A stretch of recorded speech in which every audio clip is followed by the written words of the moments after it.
Wisdom gwandoga obutala babubyeko maaso kayoja kuzo obutala bwange Wisdom Kaye gwe wabyo obutala bwe motoka yange kamera zakute bange kati odda kubba mipiira Wisdom kankubulire zobutala bwa mwizo gamba nimba tekinokulati atandise okulimba labayo look at it kako bakabye nakalala osegera nozo bajibyemu oyo Wisdom that boy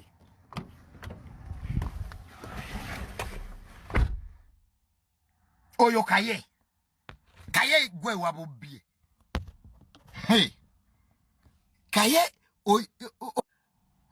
obutala bwa Subaru yange babubye nenga sinagenda musabo kuloga yabubye first suspect ye Kaye kati Wisdom wabubye buteke kwali yayo onabuteka wa hali yayo nkadde modo 1997 kati obubbe obutekewa so n'olwekyo ndoze yolwalero kanjimalire wano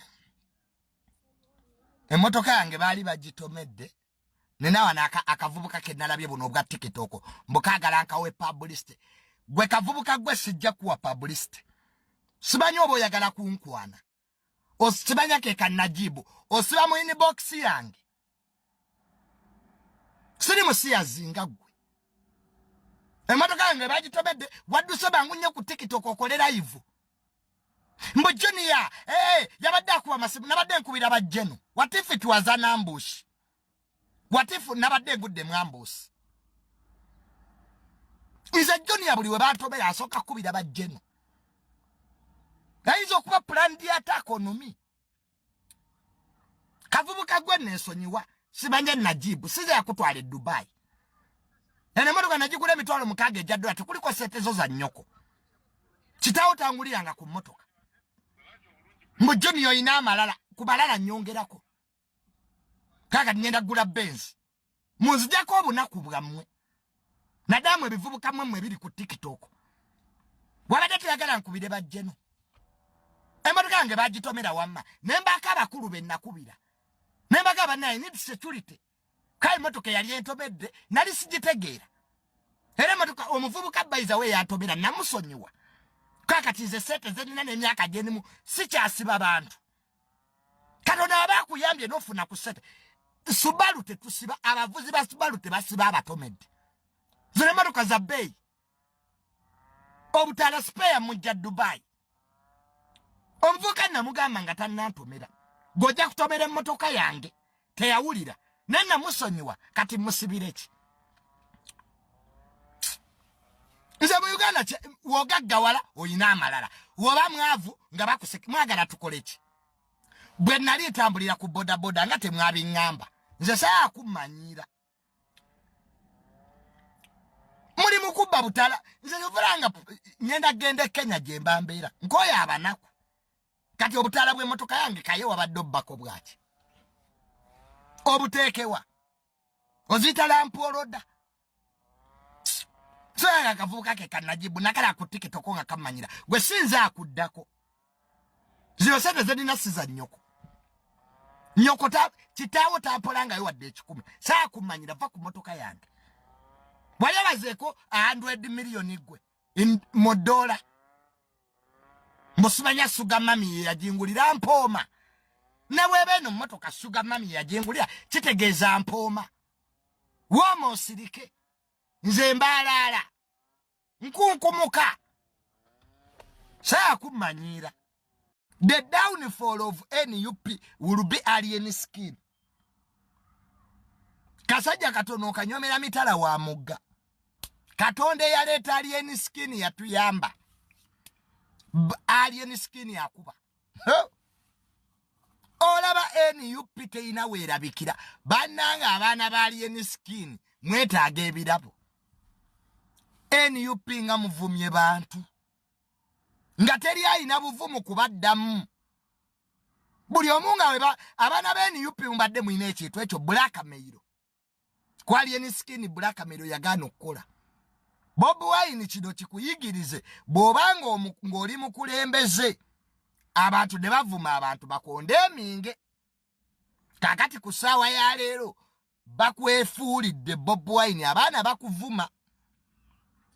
Nze naaludde okulaba omuyimbi ayina amaanyi ku intaneti agavuma Bobi Wine bwe gatyo.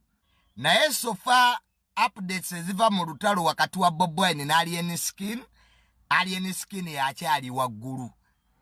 Abawagizi ba Alien Skin bavuma kye bakola NUP, bavuma principal, bavuma abaana ba Alien Skin aba Fanconi Forest kye bakola NUP. Olutalo bwe lutyo we lukyali. Naye nga Alien Skin sofa ayina wins 3. Ayina abagoberezi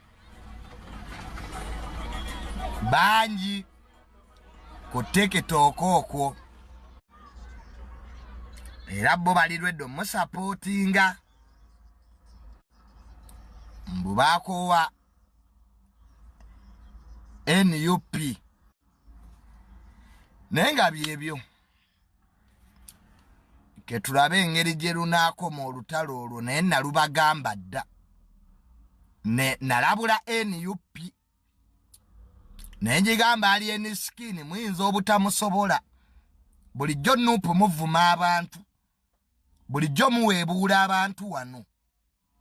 Naye ku luno Alien Skin abafuukidde ekizibu.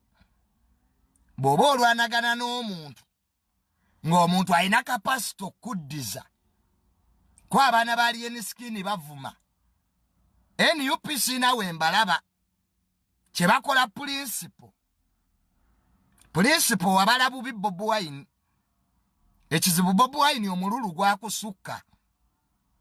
Ababadde bavuma abantu wano, abaana ne bavuma Katikkiro, ne bavuma Kabaka, ne bavuma abanaddiini nga tobagambako. Kakati abaana abasinga obungi abali ewa Alien Skin baalimu NUP. Nga mubalimba Uganda empya etaaliyo. Kakati obusungu bungi.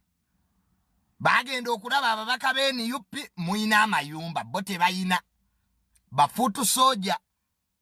Olutalo lwe NUP na Alien Skin lwa bafuutu soja. Abali mu NUP ne batafuna bali disgruntled. Bobi Wine kino kikuyigirize bw'obanga ng'oli mukulembeze abantu ne bavuma abantu bakondeminge. Kakati ku ssaawa ya leero bakwefuulidde Bobi Wine, abaana bakuvuma. Nze naaludde okulaba omuyimbi ayina amaanyi ku intaneti agavuma Bobi Wine bwe gatyo. Alien Skin is representing a rebellion in NUP. Abageto bennyini bagatukoyi. Dagadi rebellion yegenda na bivumo. Bobi Wine weetaaga okutereeza. Olunaku okwata ebyo birumbu yebitategeera. N'okwata abavuzi ba Uber simanya Umaru Kiseka. Kati tunulira Umaru Kiseka luyali. Oyayingiza ani ekibiina. Okay, ng'olina ekibiina kyo kyagala bukulembeze. Oyinza leeta Umaru Kiseka ng'omwogezi wo. Umaru Kiseka tasobola na kuwandika na linnya lye mu Luzungu. Tasobola na kwambala suuti n'emunyumira. Ye musajja wattu ali ku kimu, fe abavuzi ba Uber obwavu butuluma.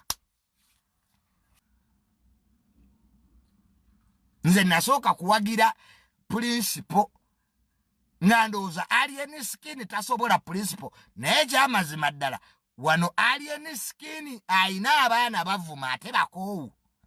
Bali abaana bakoowu. So Bobi Wine leero obunnanfuusi. Nze Bobi Wine we nategeerera nti oyo kyezza. We wa meetinga Umaru Kiseka. Awe nategeerera nti principal okoze ensobi. Jukira Umaru Kiseka ye yatandika ebintu bino ng'avuma alien.